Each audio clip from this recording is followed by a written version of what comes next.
کہ مہمان معظم مراد آباد سے سفر کر کے ہمارے درمیان تشریف لائے ہیں۔ ان کے ذریعے سے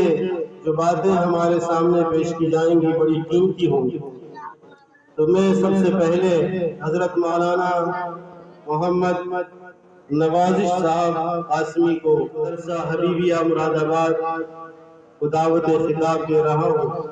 کہ حضرت تشریف لائیں اور اپنے قیمتی مواعظ حسنہ سے ہم سب کو مستفیض فرمائیں۔ الحمد لله وحده والصلاة والسلام على من لا نبي بعده. قال الله تبارك وتعالى في القرآن المجيد: أعوذ بالله من الشيطان الرجيم، بسم الله الرحمن الرحيم. قل هل يستوي الذين يعلمون والذين لا يعلمون إنما يتذكر أولو الألباب. وقال النبي صلى الله عليه وسلم: خيركم من تعلم القرآن وعلمه، أو كما قال عليه الصلاة والسلام.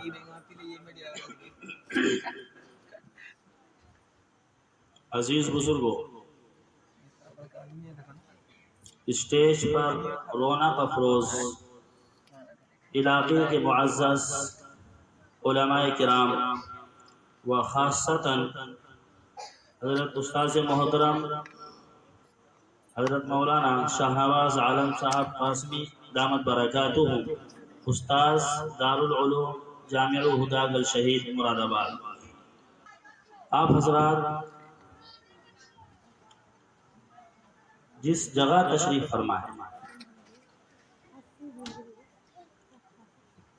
یہ انتہائی بابرکت اور عظمت کے حامل جگہ ہے، چونکہ اس جگہ کا تعلق اور اس کا ربط اب قرآن کریم سے ہے، قرآن کریم پڑھنے والوں اور قرآن کریم پڑھانے والوں سے۔ میں نے ایک آیت آپ کے سامنے تلاوت کی ہے اور ایک بہت مشہور حدیث آپ کے سامنے میں نے نقل کی ہے، دونوں کا مختصر ترجمہ مختصر مطلب کے ساتھ عرض کر کے انشاءاللہ اپنی بات ختم کروں گا۔ سب سے پہلے اللہ تبارک و تعالیٰ نے تو قرآن کریم کے اندر ارشاد فرمایا، جو میں آیت کریمہ آپ کے سامنے تلاوت کی، قل هل يستوي الذين يعلمون والذين لا يعلمون۔ اے نبی صلی اللہ علیہ وسلم، آپ فرما دیجئے گا، آپ معلوم کیجئے لوگوں سے، کیا جاننے والے اور نہ جاننے والے، کیا عالم اور غیر عالم، کیا پڑھا لکھا اور بے پڑھا لکھا برابر ہو سکتے ہیں؟ دونوں کا مقام، دونوں کا مرتبہ کیا برابر ہو سکتا ہے؟ ہرگز نہیں ہو سکتا۔ اس کو مثال سے سمجھ سکتے ہیں ہم کہ اندھیری اور روشنی وہ دونوں برابر نہیں ہو سکتے۔ اندھیارا ہے، ہم اندھیرے میں چلے جا رہے ہیں، ٹارچ ہمارے ہاتھ میں نہیں ہے، اجالا ہے نہیں، تو کہیں نہ کہیں اینٹ راستے میں چونکا آئے گا، پتھر آئے گا، کوئی گڈھا آئے گا، ٹھوکر لگے گی اور ہم گر جائیں گے۔ اور اگر اجالا ہوگا، راستہ پرنور ہوگا اور راستہ روشن ہوگا تو الحمدللہ اور انشاءاللہ ہم ٹھوکر لگنے سے بچ جائیں گے۔ یہی مثال اس شخص کی ہے کہ جس نے قرآن اور حدیث کا علم حاصل کر لیا، جس کو ہم اپنی زبان میں عالم دین کہتے ہیں، جس کو شریعت کے احکام کا علم ہو، جس کو حرام اور حلال میں تمیز حاصل ہو، ایک وہ شخص، اور ایک وہ شخص جو شریعت کی تعلیم سے بالکل ناآشنا، نابلد اور دور ہے، جو بنیادی عقائد ہیں جسے ان عقائد کے بارے میں کوئی علم نہیں ہے۔ قرآن کیا کہتا ہے، اللہ کے نبی صلی اللہ تعالی علیہ وسلم کیا تعلیمات اور کیا احکامات لے کر کے آئے جسے ان کے بارے میں علم نہیں ہے، تو وہ دونوں کے دونوں ہرگز برابر نہیں ہو سکتے۔ کون سمجھے گا اس بات کو کہ عالم اور غیر عالم دونوں برابر نہیں ہو سکتے، اندھیرا اور اجالا دونوں برابر نہیں ہو سکتے؟ عمل تستوی الظلمات والنور، قرآن یہ کہتا ہے کہ اندھیرا اور اجالا دونوں برابر نہیں ہو سکتے۔ کون سمجھے گا؟ انما یتذکر اولو الالباب، قرآن یہ کہہ رہا ہے اس بات کو وہ شخص سمجھے گا جس کے اندر عقل ہوگی، جس کے اندر فہم ہوگا، جس کے اندر سمجھ ہوگی کہ عالم اور غیر عالم دونوں برابر نہیں ہو سکتے۔ عام طور پر مزاج ہمارا یہ ہے کہ بہت سارے، معاف کرنا مجھے، دنیا دار لوگ اور دنیاوی تعلیم حاصل کرنے والے لوگ کئی جگہوں پر ان علماء کرام کو کہ جو انتہائی عظمت کے حامل ہیں اور انتہائی احترام کے قابل ہیں، ان کو بہت زیادہ گیا گزرا سمجھ لیتے ہیں۔ کوئی اہمیت، کوئی عظمت نہیں، اپنے آپ کو بہت لائق اور فائق سمجھا جاتا ہے۔ یہ ہم سمجھتے ہیں، اس بات کو ہم سمجھ سکتے ہیں دنیا کے پردے پر رہ کر کے۔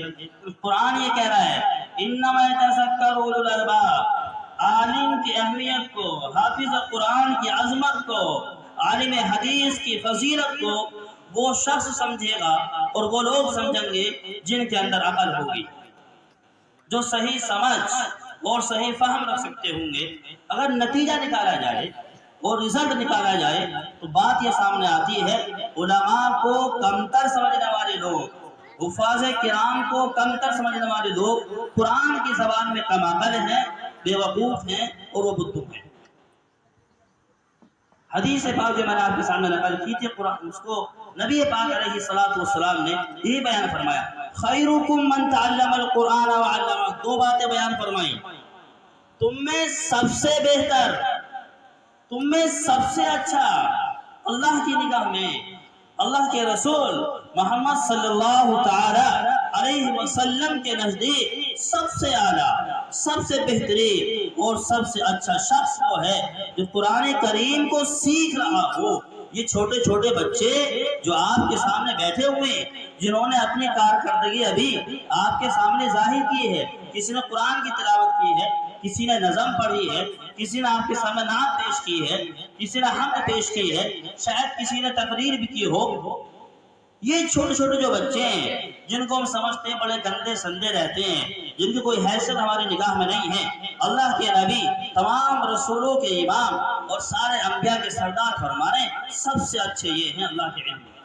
اور اللہ کے نزدیک، اور اللہ کے نبی محمد صلی اللہ تعالی علیہ وسلم کے نزدیک سب سے اچھے یہ بچے ہیں۔ نمبر 2 پر فرمایا وَعَلَّمَهُ، تم میں سب سے اچھے قرآن سیکھنے والے، مدارس کے اندر جا کر کے، مکاتب کے اندر جا کر کے، انہی فرشوں پر بیٹھ کر کے، کچی زمین پر بیٹھ کر کے، ٹوٹی ہوئی گھسی ہوئی چٹائیوں پر بیٹھ کر کے اللہ اللہ کرنے والے، الف اور با اور تا پڑھنے والے، حمزہ زبر آ اور با زبر با سیکھنے والے، دارا سا کو سیکھنے والے سب سے اچھے یہ ہیں، اور ان الفاظ کو پڑھانے والے۔ استاد سکھا رہا ہے بچے کو، بیٹا پڑھو حمزہ زبر آ، حمزہ زبر آ، بار بار کہہ رہا ہے، استاد کہہ رہا ہے پڑھو الف، پڑھو الف، با با، یہ جو الف اور با اور تا ان مکاتب میں بیٹھ کر کے طلباء کو سکھایا جا رہا ہے اور پڑھایا جا رہا ہے، یہ سکھانے والے، یہ پڑھانے والے علماء کرام، حفاظ کرام، قراء عظام، یہ اللہ کے نبی جناب رسول پاک صلی اللہ تعالی علیہ وسلم کی نگاہ میں سب سے اچھے۔ اور جس کو اللہ تبارک و تعالی سب سے اچھا کہہ دے، اور جو اللہ کے نبی صلی اللہ تعالی علیہ وسلم کی زبان سے نکلے ہوئے الفاظ جس کے بارے میں ہوں کہ سب سے اچھے یہ ہیں، دنیا کی کوئی طاقت اس کو برا نہیں بنا سکتی۔ ہم سمجھے اس کو برا، اللہ کی نگاہ میں برا نہیں ہو سکتے، اللہ کے رسول صلی اللہ تعالی علیہ وسلم کی نگاہ میں کمتر اور ذلیل اور حقیر نہیں سمجھے جائیں گے انشاءاللہ۔ اچھا، اس کا مطلب یہ ہرگز نہیں ہے کہ انسان ڈاکٹر بھی ہوتا ہے، انجینئر بھی ہوتا ہے، وہ جج بھی ہوتا ہے، وہ ڈی ایم بنتا ہے، وہ IPS بنتا ہے، بہت سارے عہدوں پر فائز ہوتا ہے، وہ اچھے نہیں ہیں۔ وہ بھی اچھے ہیں، وہ بھی اچھے ہیں،